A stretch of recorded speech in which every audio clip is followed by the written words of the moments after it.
स्वागत है आपका मुद्दा में। मैं हूं आपके साथ नेहा दुबे।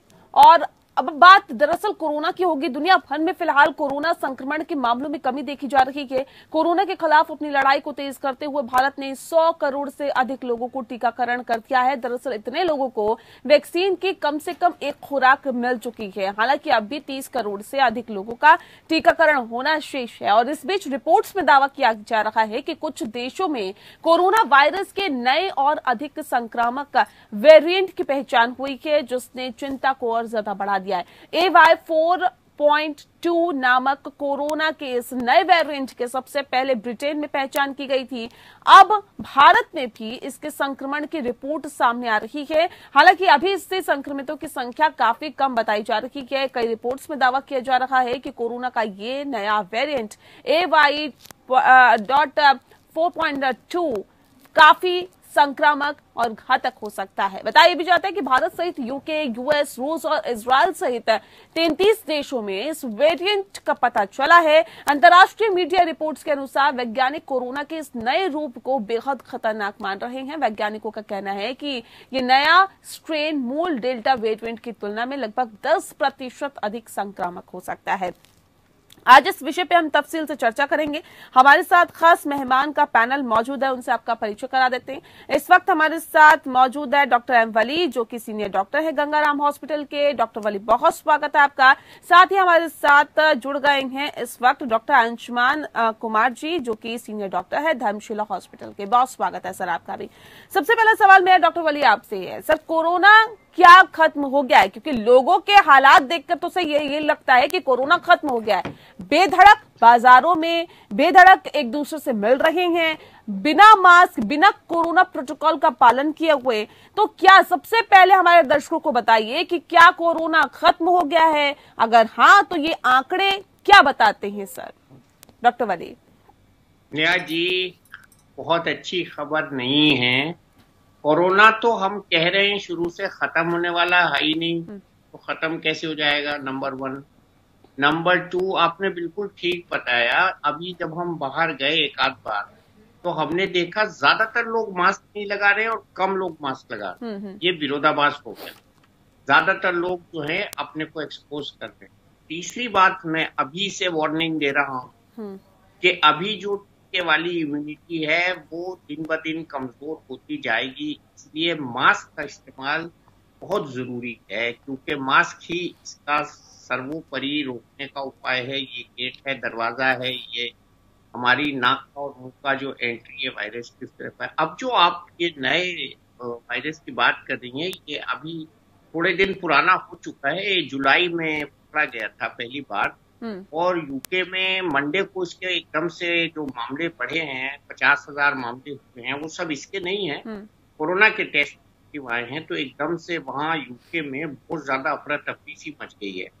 और क्योंकि मेरी बहुरानी वहां काम करती है नेशनल हेल्थ स्कीम में, उन्होंने कहा कि कहीं दोबारा से ऐसी न हो जाए कि कुछ में लॉकडाउन जैसा काम करना पड़े। तो ये एक नया E484K और E484Q का जो सम्मिश्रण हुआ है इसके स्पाइक प्रोटीन में डेल्टा वेरिएंट के, ये आपने जिसकी आज बात की है नए वायरस की AY 4.2, ये इसका वैक्सीन का असर इस पे कितना प्रभावी है, इस पे भी अभी काम करना बाकी है। लेकिन इसमें जो खास बात देखी गई है वो ये डेनमार्क, जर्मनी, यूके में देखा गया है। 6% केसेस के करीब यूके में ये पाया जा रहा है। फैटिलिटी तो कम है, लेकिन संक्रमण की शक्ति जो है इसकी जो वो ज्यादा है। डॉक्टर्स इस पे खास तौर से वहाँ काम कर रहे हैं। और प्रधानमंत्री यूके के बोरिस जॉनसन ने भी इस पे बहुत ही चिंता जताई है कि वेरिएंट है, लेकिन अभी वेरिएंट ऑफ कंसर्न नहीं है, अभी ये वेरिएंट ऑफ इन्वेस्टिगेशन है। और मेरे साथी, मेरे दूसरे संत आपको इसके बारे में बताएंगे। ठीक है डॉक्टर वली, बने रहिए हमारे साथ। डॉक्टर अंशुमान भी क्योंकि लगातार हमारे साथ बने, मैं फिर लौटती हूँ सर आपके पास, फिर मौका दूंगी आपको बोलने का। लेकिन सवाल ये है डॉक्टर अंशुमान, क्योंकि 100 करोड़ लोगों का टीकाकरण हो गया है, ये वाकई खुशखबरी है। लेकिन AY 4.2 जो एक वेरिएंट निकल के सामने आ रहा है, कहा जा रहा है कि बहुत तेजी से फैल रहा है, बहुत ज्यादा संक्रामक है। तो ऐसे में इससे कितने सावधान रहने की जरूरत है त्योहारी सीजन में? जी, जिस तरह से पहले भी हमने चर्चा में कहा है कि वायरस का म्यूटेशन होना एक स्वाभाविक प्रक्रिया है। जैसे जैसे समय बीतता जाएगा वायरस म्यूटेट। AY4.2 कुछ कंट्री ने वायरस ऑफ कंसर्न कहा है, कुछ ने अंडर इन्वेस्टिगेशन कहा। इससे मतलब नहीं है, लेकिन जो चेंजेज हुए हैं 2 पॉइंट पे A222V 145H 2 म्यूटेशन इसमें जो देखे गए, इसका जीनोमिक एनालिसिस के बाद क्लिनिकल फॉर्म में जब हम देखते हैं मरीजों को, उसमें एक शक जाहिर किया जा रहा है कि ट्रांसमिसिबिलिटी रेट मतलब संक्रमण दर इसकी बढ़ी हो सकती है, इम्यून सिस्टम को चकमा दे सकता है। और एक खास बात जो बाद में निकल के इसमें वायरस में आ रही है, सेकेंडरी अटैक रेट। मतलब एक व्यक्ति अगर इन्फेक्ट हुआ और वो भीड़ भाड़ वाली जगह में अपने घर पे जाता है तो कितने नए व्यक्ति को इन्फेक्ट करेगा, उसका चांस इसमें ज्यादा है। त्योहार का सीजन, क्या कोइंसिडेंस हो रहा है, त्योहार का सीजन आमतौर पर लोग व्यवहार करते हैं आजकल, ठंड भी आने वाली है, आर्द्रता बढ़ेगी, ह्यूमिडिटी बढ़ेगी, जिसका शोध में देखा गया है कि suspended airborne suspension corona virus का लंबे समय और साथ साथ दिल के एनसीआर के एयर पोल्यूशन वो भी कोरोना वायरस के सस्पेंशन की मदद करेगा। मतलब एयरबॉर्न ज्यादा रहता है। ऐसी जगह पे बिना मास्क लगाए गैदरिंग तो समझ लीजिए थर्ड वेव का होता है, कोई दो नहीं। इन स्पाइट ऑफ आप वैक्सीनेट, यूके में 70 से 80% लोग वैक्सीनेट हो चुके हैं और वहां पे आउटब्रेक हो चुका है। हमारे यहाँ 100 करोड़ का लगा है, 100 लोग इम्यूनाइज हुए दोनों में, इसलिए हमारे यहाँ अभी ज्यादा सावधानी की जरूरत है। 31% ही लोग हैं जिनको डबल डोज लग सकता है और बिलो 18 तो सारे अभी अनइम्यूनाइज हैं। फेस्टिव सीजन में हमें ध्यान देना होगा, एहतियात करना होगा। ठीक है डॉक्टर वली, जिस बात का जिक्र आप कर रहे थे सर, 100 करोड़ लोगों को टीका लगा है, जिस बात का जिक्र भी डॉक्टर अंशुमान ने भी किया, लेकिन अब सवाल इस बात को लेकर है कि जिस हम नए वेरिएंट की बात कर रहे हैं AY4.2, सर क्या वैक्सीन इस पर कारगर होगी क्या? जो अभी तक रिसर्च से निकल के सामने आए हैं, देखिए अभी तक तो जो चीजें निकल के सामने है उसके आधार पर बताइए।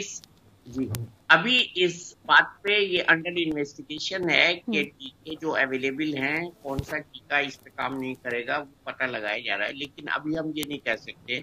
लेकिन मैं तो बड़ी बात कह रहा हूँ कि अब देखिए, जैसे डॉक्टर साहब ने भी पॉइंट आउट किया, फेस्टिविटीज खत्म नहीं हुई इस साल की, ये न्यू ईयर तक चलेंगी। अभी दिवाली है, छठ है और बहुत से और फेस्टिवल आएंगे इस बीच में। और इंडिया में तो मैं कहता हूँ रोज ही हमारा एक उत्सव होता है। हमारी सुबह एक अच्छे उत्सव से होती है और शाम तक हम उत्सव मनाते हैं। उस उत्सव में एक छोटी सी सावधानी बताई जा रही है, वो नहीं हम करेंगे तो ये नए वेरिएंट और आ जाएंगे। अभी देखिए काफी दिन से हमने नए वेरिएंट की बात नहीं की थी, ये अंडर करंट्स इसकी मई से थी, जैसे भी थी ये लोग काम कर रहे थे इसमें, और अभी इनका काम इस पे अभी अधूरा है, इसलिए कुछ नहीं कह सकते वैक्सीन का क्या प्रभाव होगा। लेकिन ये निकला इसी में से है, डेल्टा का ही है, ये उसका संक्रामकता बढ़ा के निकला है जैसे आपने अभी कहा है। तो अगर ये वायरस की संक्रामकता बढ़ती जा रही है तो आने वाले दिनों में जो वेरिएंट आएगा उसकी संक्रामकता भी ज्यादा होगी। तो हम लोग जो यहाँ बैठ के अपने दिमाग खोल के आपके साथ डिस्कशन करते हैं, उसमें सबसे अच्छा निष्कर्ष निकाल के आप बताते हैं। और सबसे अच्छा निष्कर्ष इस वेरिएंट के लिए ये है कि देखिए ये एक नया इजाफा हो गया। अभी WHO तो टाइम लगाती है हमेशा, हम WHO पे क्यों डिपेंड करें जब हमारे पास मास्क है, हम मास्क क्यों ना लगाएं? WHO तो कह देगी जी खतरा है। WHO ने तो अभी भी कहा है WHO ने तो शुरू में भी कहा था, उससे क्या हम बच गए? हमारे देश की आबादी का जो पैटर्न है वो बहुत कम देशों में है, यूरोप और अमेरिका जैसे देशों में नहीं है। तो ये लोग हमारे देश के यथावत कोई भी रिसर्च कर ही नहीं सकते, हमको खुद अपनी रिसर्च करनी है। और हम अपनी रिसर्च में कितने तेज हैं वो हमको पता है। हम लोग जो है एक्शन ले सकते हैं। तो एक्शन इस समय का जो सबसे अच्छा है वो ये है कि टीकाकरण, जो अभी देखिए 2-3 दिन से टीकाकरण की बात नहीं कर रहा है कोई। मैं आपको बड़ी सरप्राइज ऑब्जर्वेशन बता रहा हूँ, टीका तेजी से लगवाना है, बच्चों को बहुत तेजी से लगवाना है, बच्चों का टीका भी। और आज एक अच्छी खबर थी, शायद कल हमारा कोवैक्सीन WHO अप्रूव कर देगी, तो हमें बच्चों को पकड़ पकड़ के टीका के लिए ले जाना है बहुत जल्दी। इसके लिए बच्चों को मेंटली तैयार करना है और हमको बाहर ज्यादा नहीं निकलना है। बहुत अफसोस के साथ कह रहा हूँ, लोग आज भी शाम को सड़कें जाम थी, मुझे कई मजबूरी में जाना पड़ा। मुझे 3 मिनट का रास्ता मैंने 1.25 घंटे में तय किया। इस तरह का जाम सड़कों पे लग रहा है और ये उपलक्ष्य का समय है। मैं हाथ जोड़ के लोगों से कहता हूँ, बहुत से पोर्टर्स उपलब्ध हैं, जितने का आप पेट्रोल फूक रहे हैं उससे 1/3 दाम पे पोर्टर्स उपलब्ध हैं। आप पोर्टर्स के जरिए अपने दिवाली के गिफ्ट भिजवाइए। बहुत अच्छा होगा अगर आप खुद बाहर न निकलें, लेकिन ये अब तीसरी बिल्कुल ये अवॉइड करना चाहिए, घर से बाहर निकलना फिलहाल अवॉइड करना चाहिए। त्योहारी सीजन है सर, और ऐसे में जाहिर तौर पे सड़कों पे भी बाजारों में भी काफी भीड़ भाड़ नजर आ रही है, जो कहीं ना कहीं चिंता को बढ़ाती है। डॉक्टर अंशुमान, सवाल इस बात को लेकर कि भारत सहित यूके, यूएस, रूस और इजराइल सहित 33 देशों में इस नए वेरिएंट का पता चला है। अब इससे किस तरह से सावधान रहे, कितने सावधान रहने की जरूरत है? क्योंकि अभी डॉक्टर वली ने बताया है कि घर से बाहर ना निकले, लेकिन ठंड का मौसम भी है सर, और क्या हम उतने एहतियात बरत रहे हैं जो हम गर्मियों में बरत सकते हैं? घर जाते ही सीधा एक बार फिर से नहाना, रात के समय नहाना, या जिस तरह से भी हम गर्मियों में एक प्रिकॉशंस के तौर पर लेते हैं, एहतियात के तौर पर लेते हैं, वो सर्दियों के मौसम में लेना एक तो थोड़ा मुश्किल हो जाता है। ऐसे में क्या करें और क्या करें कि इस नए वेरिएंट से अपने आप को, अपने परिवार को दूर रखा जाए? मास्क तो लगाना ही है, इसके अलावा और क्या किया जाए डॉक्टर अंशुमान? जी, डॉक्टर वली ने बिल्कुल सही किया मास्क को, क्योंकि मास्क सबसे ज्यादा इफेक्टिव। अगर आजकल वैक्सीन कोविशील्ड को बोलते हैं, इस बात टोटल वैक्सीन और गैदरिंग ना करें। जहां तक बात है 2020 में जब कोरोना नया आया था तो ओवर प्रिकॉशन हमने लिया था। दूध, थैली, कोल्ड ड्रिंक की बॉटल लेकर सारी चीज हो ही जाती थी और घर जाने पे लोग नहाते, इतने प्रिकॉशन की जरूरत नहीं। अब कोरोना वायरस के संक्रमण का तरीका और सारी चीजें पता चली। हैंड वॉश, कपड़े बदल लेना और एयरबॉर्न ट्रांसमिशन, ये 3 एस्टैब्लिश्ड मेथड हैं, इन्हीं तीनों को रोकना होगा। उतना एहतियातन जो आपने बताया बिल्कुल सही है, प्रैक्टिकल नहीं है, प्रायोगिक नहीं। बाहर जाने के बाद हर इंसान की तरह नहा, तो क्या करना है, फेस्टिव सीजन में कम गैदरिंग करें, बाहर कम निकलें, बेजरूर स्कूल न निकले फेस्टिव सीजन का एक्सक्यूज दे। दूसरा, जो नए वेरिएंट की बात होती है, इतना कुछ नहीं। हमारे इंडिया में मैक्सिमम वेरिएंट था डेल्टा ही था, डेल्टा का ही एक लीनिएज आया है। इससे तो में हो सकता है कि एंटीबॉडी ऑलरेडी डिटेक्ट करे। दूसरे कंट्री में ऐसा नहीं था, यूके में, Israel, Arabian country, delta common था। जब यहाँ से गया तो उनके लिए एक न्यू वेरिएंट है, तो चैलेंज झेलना पड़ा। लेकिन हमें अगर प्रतिरोधक क्षमता नेचुरली मिल रही है, वैक्सीन से मिल रही है, तो डॉक्टर वली साहब जैसा कह रहे हैं, मास्क करें, गैदरिंग अवॉइड करें, डाल दें और मिनिमल लेवल पे मनाएं, ये बेटर प्रिकॉशन होगा। ये 3 महीने की बात है। ठीक है डॉक्टर अंशुमान, एक सवाल और, क्योंकि अभी तक हमने alpha, beta, delta plus variant तक देखा। अब ये जो एक नया जो वेरिएंट निकल के सामने आया है AY 4.2, सर ये डेल्टा प्लस से कितना ज्यादा प्रभावशाली है?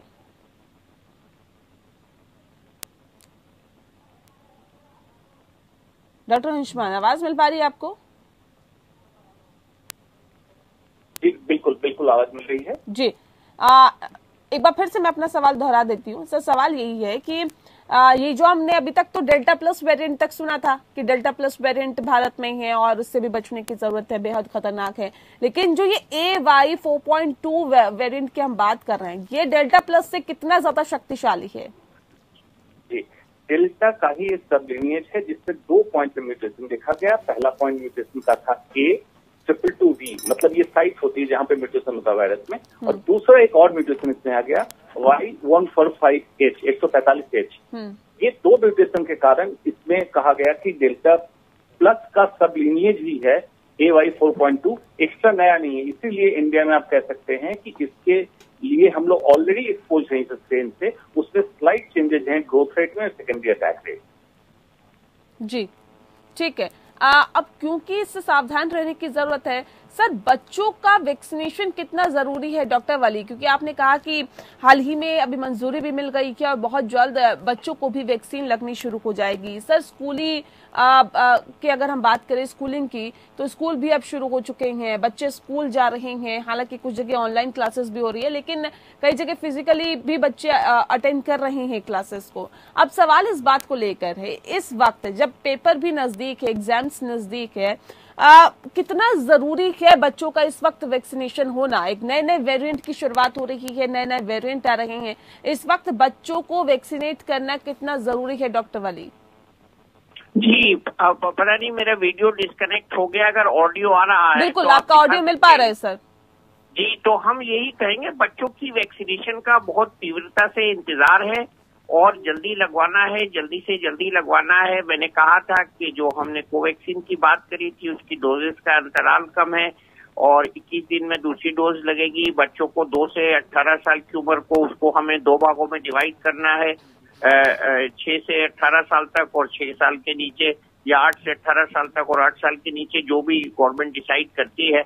और इसके बाद उनको जल्दी से जल्दी टीका लगवाना है। देखिए, इस समय इंतजार की जो अवधि है वो समाप्त हो चुकी है और इसमें कोई अतिशयोक्ति नहीं है मुझको ये कहने में कि ऑलरेडी हम बच्चों के मामले में लेट हैं और इस वक्त अभिभावकों का, डॉक्टरों का, वैक्सीनेटर्स का और सरकार का सबका उत्तरदायित्व है कि जल्दी से जल्दी अपने बच्चों को टीका लगवाएं। बच्चे हमारे बड़ी धरोहर हैं और बच्चों को कुछ नहीं होना चाहिए।